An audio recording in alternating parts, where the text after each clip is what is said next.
Have you ever felt like parts of your life are being quietly rewritten by someone else? Like you're slowly becoming someone you didn't choose to be?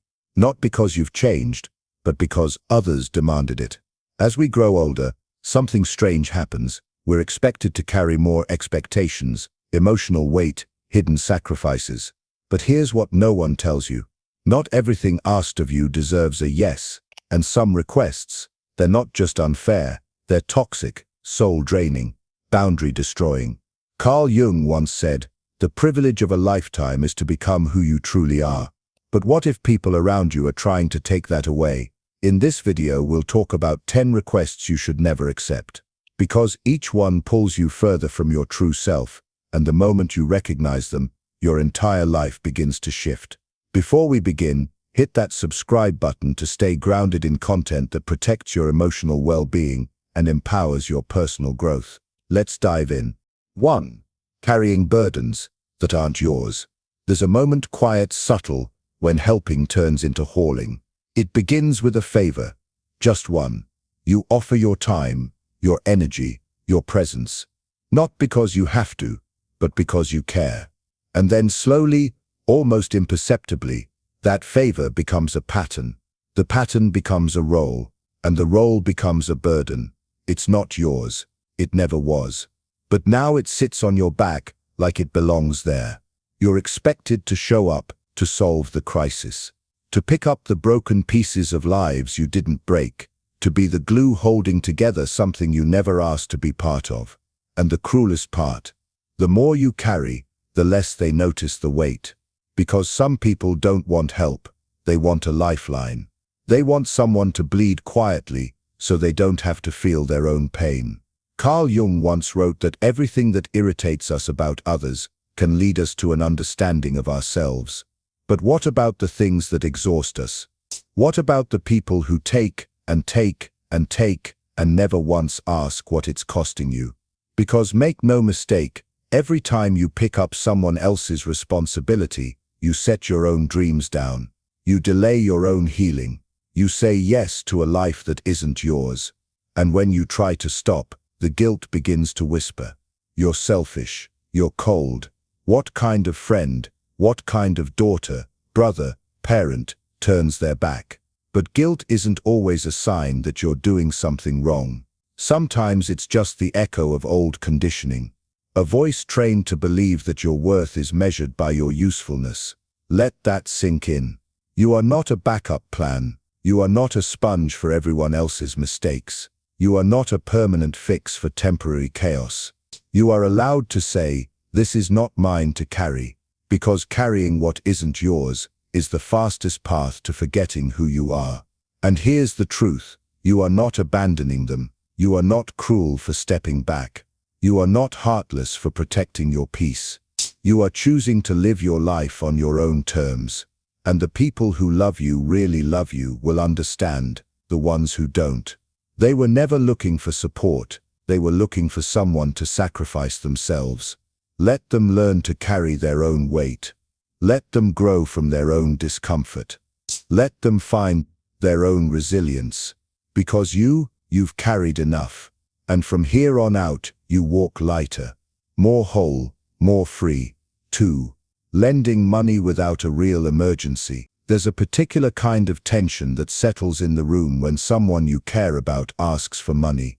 Not because they're desperate, not because they're on the edge of survival, but because they've made a string of poor choices, and now they want you to rescue them from the consequences.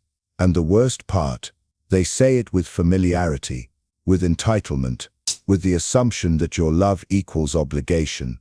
You're my brother, you have to help. You're doing well, what's a little loan?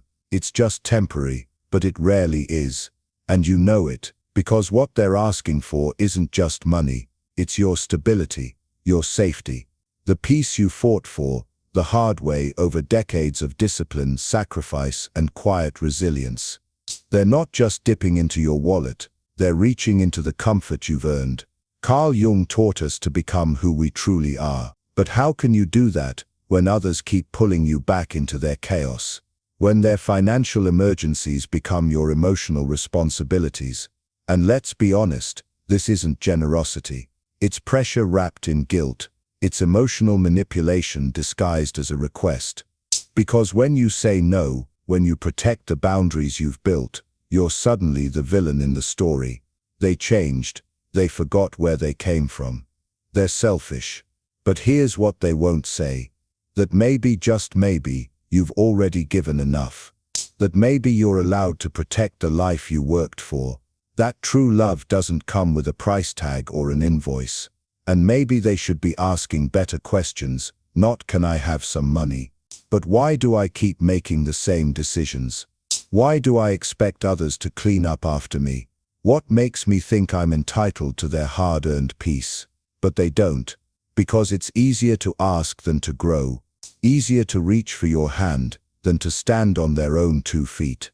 Let this be clear. You are not a financial plan. You are not a retirement strategy. You are not a fallback fund for someone else's recklessness. It's not unkind to say no. It's not cold. It's not selfish. It's wise.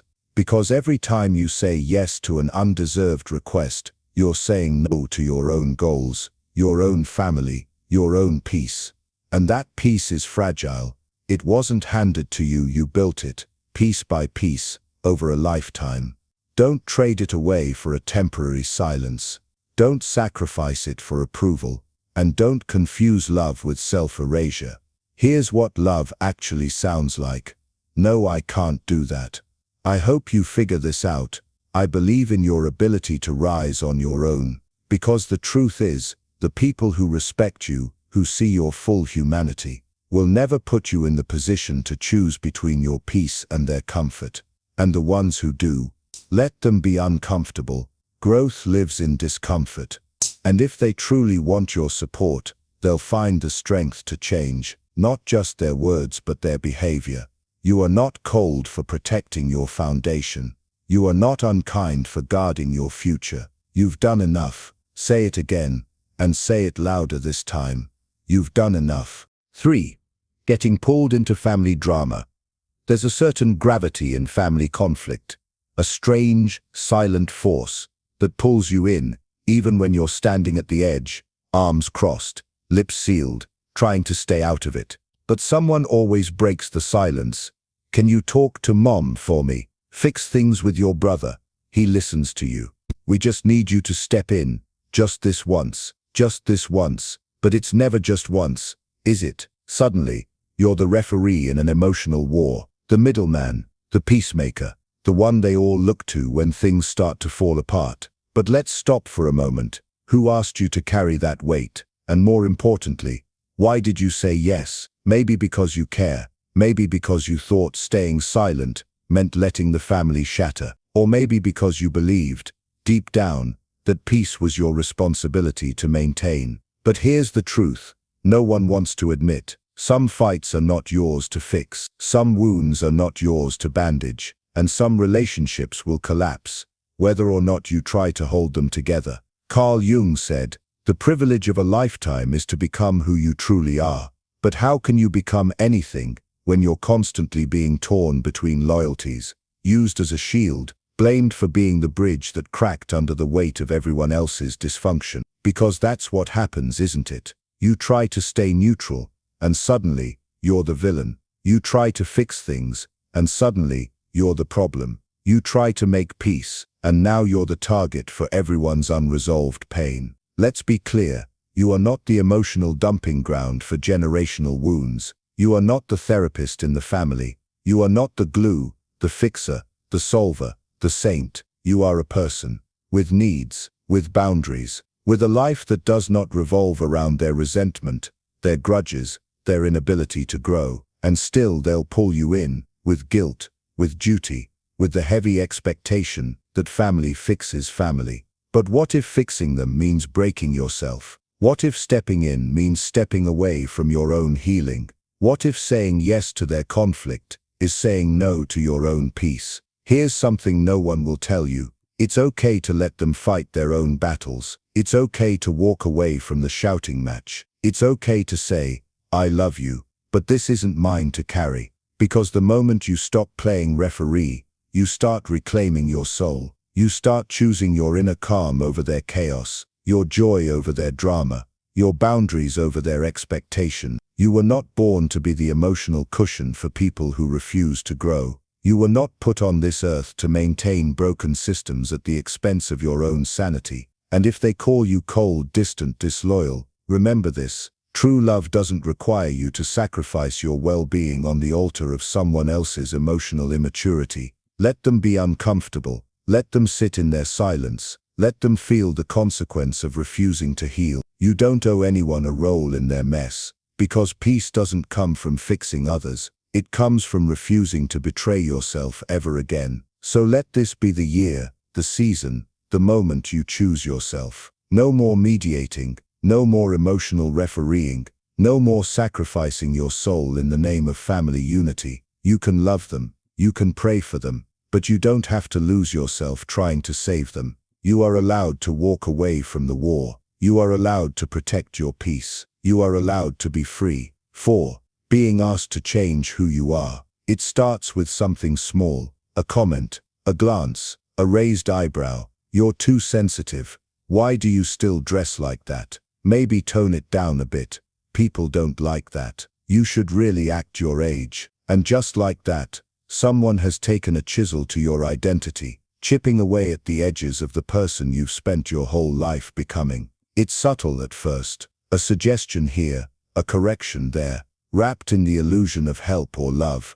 But the message is clear: you are not enough as you are. Carl Jung once said, "The privilege of a lifetime is to become who you truly are." But what happens when you finally become that person, only to be told that it's inconvenient, too much, too loud, too different, too you? People will ask you to dim your light, not because it's too bright, but because it reflects what they refuse to face in themselves. Your authenticity becomes a mirror, and they'd rather shatter it than see their own shadows. Let's be honest, you didn't wake up one day and arrive at who you are. You've earned every scar, every laugh line, every opinion forged through fire, every boundary built from years of betrayal. You didn't survive all that just to let someone rewrite you in a language that doesn't feel like your own. But here they come: friends, family, partners, co-workers, each with their subtle request: don't say that, don't think like that,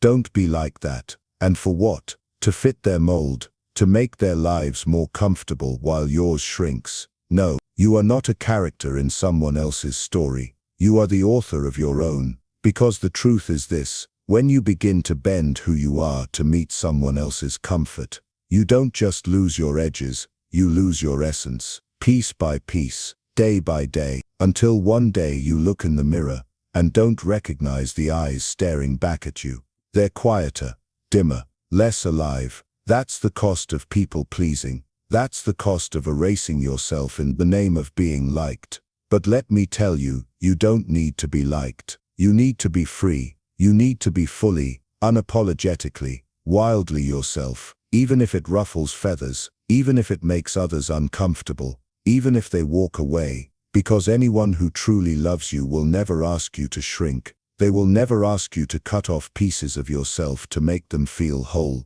So here's the line in the sand: stop apologizing for existing. Stop muting your voice just because it's not convenient for someone else. Stop changing your colors to match the room. You are not a phase. You are not a trend. You are a living, breathing archive of every version of yourself that had to fight to stay alive. And if someone dares to say, "You've changed," let them, because change isn't betrayal, it's evolution, it's survival, it's liberation. If your light is too much for them, tell them to wear sunglasses. You're done shrinking. You don't need permission to be whole. You don't need approval to be real. And you don't need to edit your soul to make others stay. This chapter of your life is about becoming, not conforming. It's about stepping into your truth, even when your voice shakes, even when you stand alone. Because the most dangerous request anyone can make of you is the request to stop being yourself. Decline it, boldly, fiercely, finally. Protect your identity the way you protect your peace, ruthlessly. Because when you honor who you truly are, you don't just survive, you come alive. 5. Prioritizing their emotions over your own. There's a quiet betrayal that happens when you're always the one expected to keep the peace. It's not loud. It doesn't scream or slam doors. It creeps in like a whisper. Don't say that. It'll hurt their feelings. Don't choose that. They might get upset. Don't feel that. It makes them uncomfortable. And just like that, you're no longer living for yourself. You're walking on eggshells through someone else's emotional house, tiptoeing around their insecurities, while silencing your truth just to keep them steady. It sounds noble, selfless even. But let's be honest, it's exhausting. Carl Jung said, "The most terrifying thing is to accept oneself completely." But what's even more terrifying is when someone asks you not to accept yourself, because your joy, your voice, your boundaries make them uneasy. It often starts with guilt. If you really loved me, you wouldn't do this. If you cared, you'd put me first. If you say that, I'll feel terrible. They don't say it outright, but they don't have to. You feel it. Their discomfort becomes your responsibility. Their pain becomes your fault. And slowly, your emotions, your needs, your dreams become a distant second. But here's the truth. No one wants to say out loud. It's not your job to carry the emotional weight of others, not at the cost of your peace, not at the cost of your identity. You are not a shock absorber for someone else's instability. You are not a punching bag for their unhealed trauma. You are not a stage for their performance of pain. Yet, that's exactly what they want you to become, a constant emotional support system, available on demand, ready to cancel your plans, suppress your needs, silence your voice, all so they can feel okay. But what about you? What about your feelings, your discomfort, your healing? Why is their sadness valid, but your boundaries selfish? Why is their anger powerful, but you're no aggressive? Let's be clear, love is not control, compassion is not servitude, and being kind does not mean being consumed. If someone constantly needs you to prioritize their feelings over your own sanity, your own clarity, your own truth, that's not love. That's manipulation wrapped in emotion. You don't exist to manage everyone else's reactions. You don't owe anyone your silence just to keep their world calm. You are allowed to disappoint people who expect too much. You are allowed to walk away from emotional debt collectors who keep withdrawing from your soul without ever making a single deposit. And no, you're not selfish. You're self-aware. There's a difference. Selfishness is harming others to help yourself. Self-awareness is refusing to harm yourself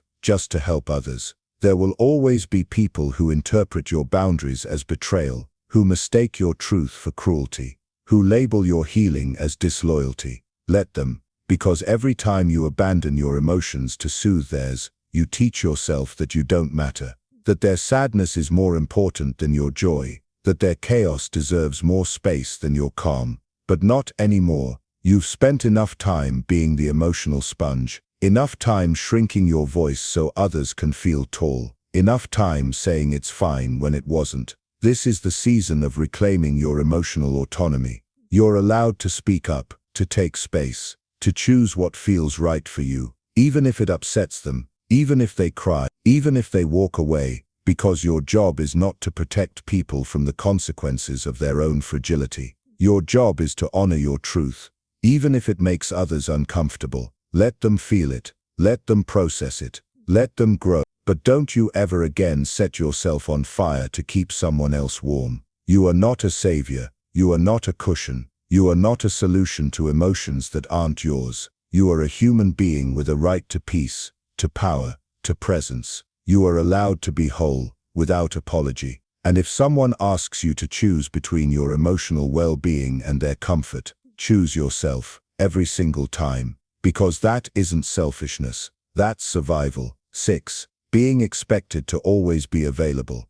There's a certain kind of fatigue that doesn't come from doing too much. It comes from always being on call. It's the exhaustion of never truly resting, because someone somewhere might need you. You know the feeling. The phone buzzes late at night. Not because it's an emergency, but because they've come to believe you'll always pick up, you'll always respond, you'll always be there. And if you don't, if you take one evening to yourself, you're selfish, cold, unreliable.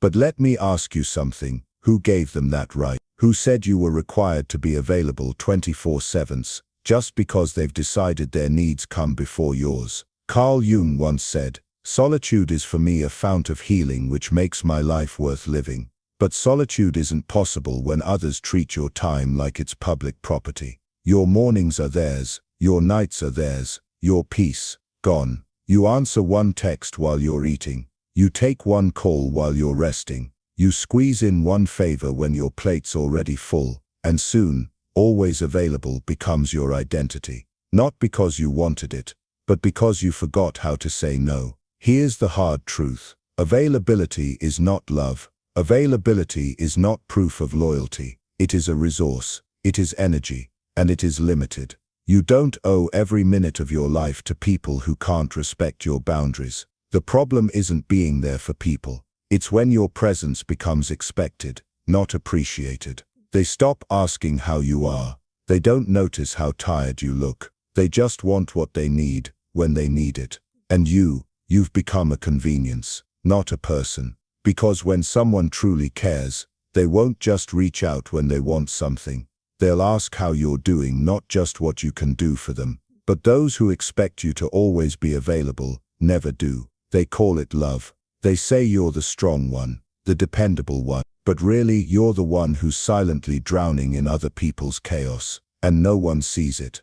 Because you never stop showing up. Until you do. Until one day, you wake up, and you feel hollow. Because being constantly needed has left you completely unseen. Let me remind you of something you've forgotten. You are allowed to disappear sometimes. You are allowed to turn off your phone, to ignore the messages, to choose silence over stimulation, stillness over service. Your peace is not a luxury, it's a necessity. The people who truly love you won't punish you for choosing rest.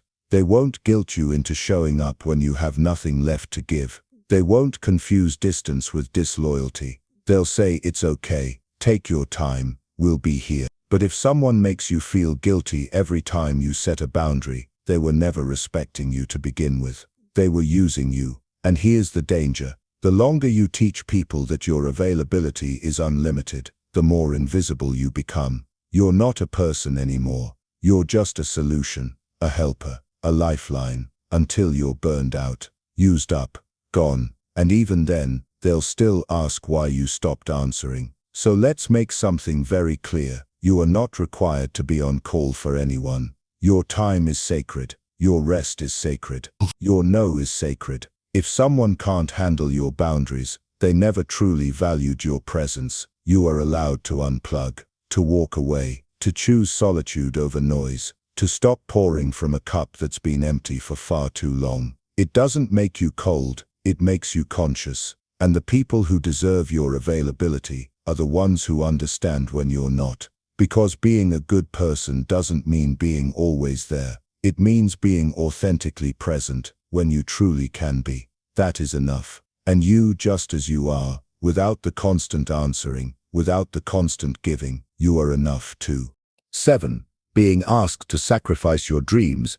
There is a silent heartbreak that doesn't come from failure, but from being told you don't have the right to even try.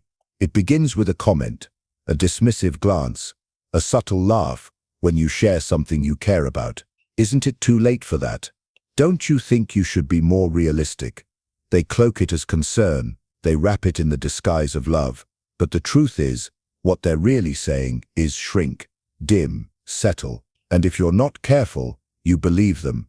Because it's hard to protect your dreams when the people closest to you keep asking you to let them go. Carl Jung once said, "The greatest burden a child must bear is the unlived life of the parents." But what about the unlived life of the self? What about the book you never wrote, the business you never started, the country you never visited, the music you never shared? What happens to a soul that's been told, repeatedly, that its desires are inconvenient? You stop dreaming, and when you stop dreaming, you stop growing. That's the danger of being around people who ask you to sacrifice your dreams. They don't kill your fire all at once.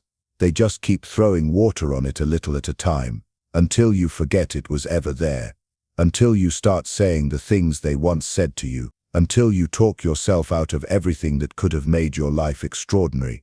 And the worst part, you end up resenting yourself for it. not them, because on the surface, it looked like your decision, but it wasn't. It was pressure, manipulation, small suggestions repeated 100 times until they became your inner voice. Let's be clear about something. No one gets to decide what your dreams should cost. Not your partner, not your family, not your friends, not your culture, not your fear. You are not alive just to pay bills, keep the peace, and die quietly. You are here to become. And becoming requires courage, because when you chase a dream, you disturb the people who never chased theirs. You remind them of what they gave up. You mirror the parts of them they buried, so they try to pull you back, not always out of cruelty, but out of their own unhealed regret. But that's not your burden to carry. Their fear is not your cage. They will say it's too late, that you're too old, that your time has passed. But time bends for the ones who dare. It's never about age, it's about aliveness. And if your dream still stirs something in your chest, that's your proof. It still matters. Protect it. Nurture it. Don't let their voices become your silence. Because when you sacrifice your dreams just to make others comfortable, you don't just lose the dream, you lose a piece of yourself. And here's the thing, the people who ask you to do that, who guilt you into staying small, who use love as a leash, they are not your people. Your people will encourage your growth, not fear it. They will cheer for you, even when they don't fully understand. They will sit in the front row of your life, not question whether you should have bought the ticket. So ask yourself this, who in your life is asking you to shrink? Who reacts with discomfort when you show ambition? Who says I'm just being honest, when really they're just being afraid, for themselves? And more importantly, why are you still listening? Your dream is not too much. Your calling is not a burden. Your vision is not a fantasy. It is the compass of your becoming. Don't trade it for their comfort. Don't silence it for their peace. You are allowed to want more, to reach further, to create, even if no one claps. Because here's the truth. No one tells you. Most people will only celebrate your dream after you've already made it. Until then, you have to be your own believer. So protect your fire, even if you're the only one who sees the light. Because dreams don't die, they just wait. And yours has waited long enough. 8. Being asked to apologize for your boundaries. There's a strange thing that happens when you finally say no. Suddenly the people who claim to love you the most look at you like you've betrayed them. Not because you hurt them, not because you wronged them, but because for the first time you chose yourself. You said that doesn't work for me. And they heard, you don't matter to me. You drew a line and they saw it as rejection instead of self-respect. This is what happens when you live too long without boundaries. The moment you build one, everyone used to crossing it gets offended. But here's the truth. A boundary is not a betrayal. It is not cruelty. It is not an attack. It's an act of clarity. Carl Jung once said, knowing your own darkness is the best method for dealing with the darkness of other people.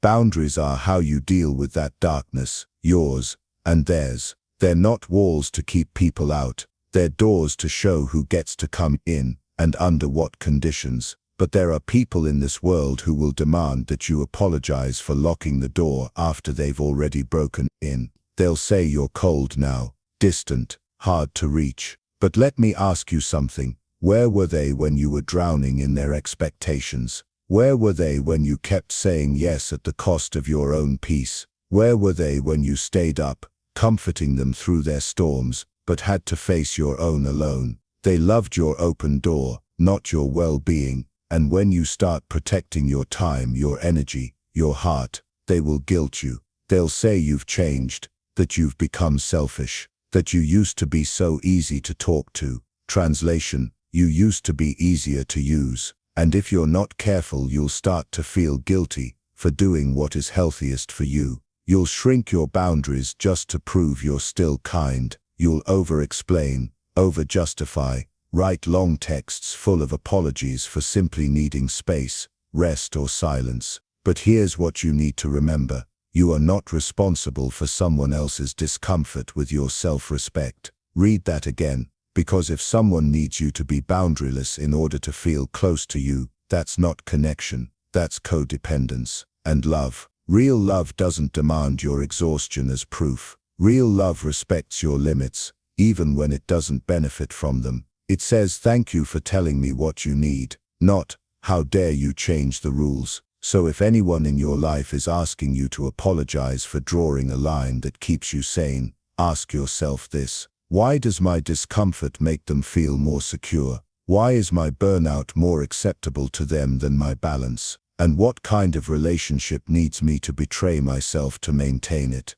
Because make no mistake, when you apologize for your boundaries, you are teaching people that your peace is negotiable. And once they learn that, they will keep taking until there's nothing left to protect. You'll wake up one day resentful, exhausted, confused, and not because people are cruel, but because you kept saying yes to things your soul was screaming no to. Let's change that. You don't need to be rude. You don't need to explain. You don't need to apologize for taking care of yourself. A simple no thank you is a complete sentence. And if someone walks away because you've started to honor your needs, let them. The door swings both ways. Boundaries are not about who you're keeping out. They're about who's willing to meet you with respect on the other side. So stop apologizing for having limits. Stop shrinking just to keep the peace. Stop confusing silence with harmony. Because protecting your energy isn't selfish, it's sacred.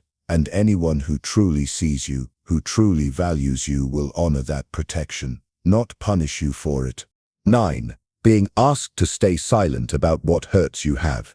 You ever been told to just let it go, to stop bringing up the past, to move on already? Not because your pain doesn't matter, but because it makes them uncomfortable. That's the kind of silence that doesn't heal. It suffocates. It turns real wounds into secrets you carry alone. And the worst part, it usually comes from the people who caused the hurt in the first place. They want your forgiveness without facing the fallout. They want your peace without offering any accountability. They want things to go back to normal but never ask what their normal cost you. Carl Jung once wrote, "Until you make the unconscious conscious, it will direct your life and you will call it fate." But how can you heal something you're not even allowed to speak about? Silence is not always noble. Sometimes it's survival. But if you stay quiet for too long, you begin to disappear inside yourself. You become the person who smiles when they're aching, who says I'm fine when they're anything but, who keeps peace on the outside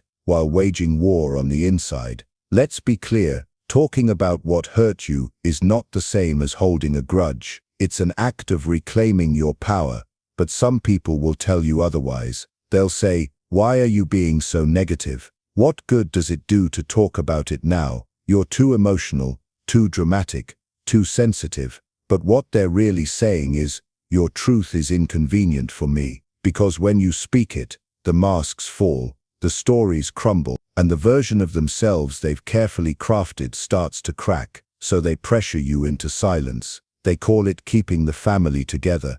They call it being the bigger person. They call it letting things go. But ask yourself this: why is your honesty seen as a threat, but their actions never questioned? Why are you labeled as difficult just because you finally found the courage to say what you've been swallowing for years? This is how emotional manipulation works.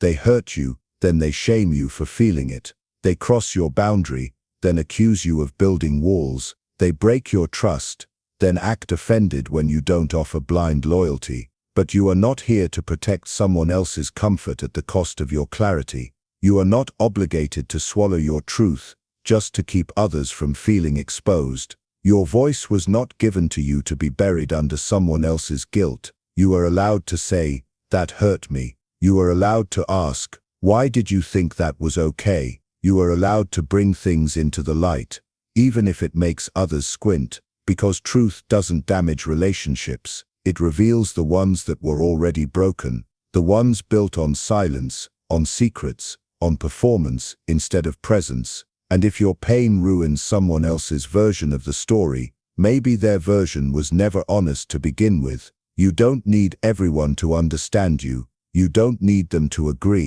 But you do need the freedom to speak the truth of your own experience. That's not weakness, that's strength, Because healing isn't just about moving forward, it's about giving voice to the parts of you that were never allowed to speak. And those voices, they don't want revenge. They don't want drama.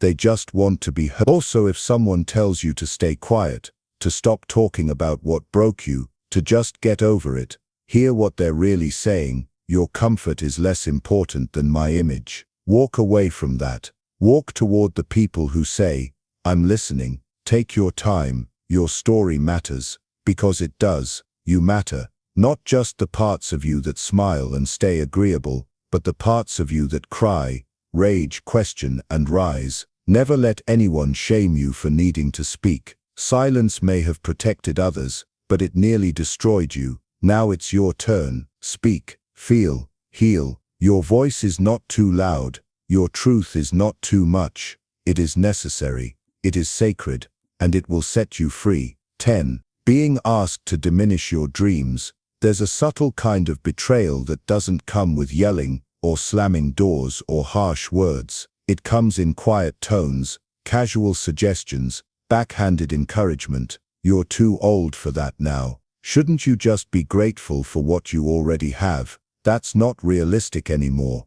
People like us don't do things like that. And just like that, a spark inside you dims, not because you agreed, but because part of you wonders, what if they're right? But here's the thing, dreams don't have expiration dates. They don't vanish with age. They don't become less sacred because someone else can't see them. Carl Jung once said, the greatest tragedy of the family is the unlived lives of the parents. What about your unlived life? What about the passions you buried because someone called them silly? The business you never started because they said it was too risky? The travel, the art, the idea, the calling that you quietly shut down to make other people more comfortable? You've carried dreams for decades. You've whispered them to yourself when no one was listening. You've felt the ache of what could have been, and yet some people will ask you to shrink them down, to trade your what if for their why bother. Not because they're wiser,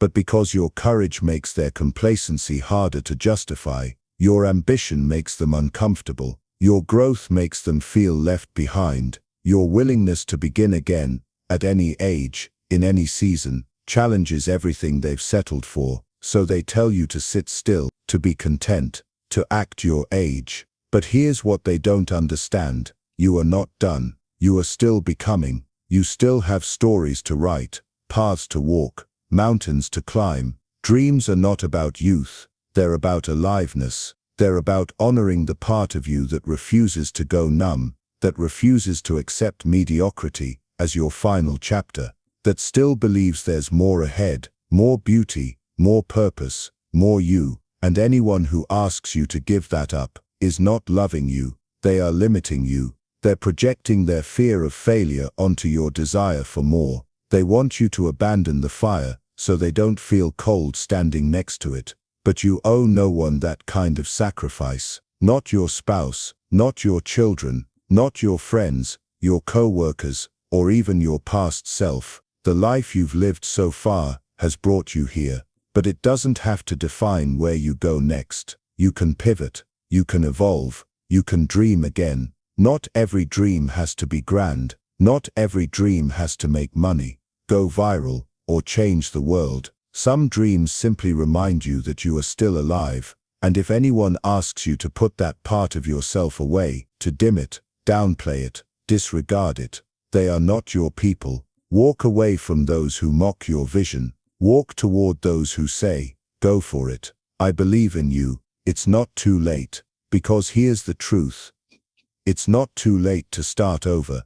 It's not too late to try something new. It's not too late to live a life that lights you up, even if it makes other people squint. Do not spend the rest of your life proving people wrong. Spend it proving yourself right. Trust the version of you that still dares to hope, that still imagines, that still wants more. That version is not naive. That version is wise beyond words. Because after everything you've been through, after the heartbreak, the struggle, the silence, the healing, you still believe in possibility. That's not weakness. That's power. So ask yourself this. What dream have you silenced to protect someone else's comfort? And is that a price you're still willing to pay? Let this be the moment you say no more. Let this be the day you choose yourself again, because your dreams, however big or small, are the language of your soul, and you deserve to live a life that speaks fluently in that voice. Not later, not someday, now. And now I want to hear from you. Which of these 10 requests hit the hardest? What have you been saying yes to, that it's finally time to say no to? If you made it to the end of this video, write the word intact in the comments below. It lets me know you're not just watching, you're walking this journey fully awake and fully committed to protecting your peace. Subscribe to our channel. The truth can be uncomfortable, but it's what sets you free. Until next time, protect your peace. It's the most valuable thing you own.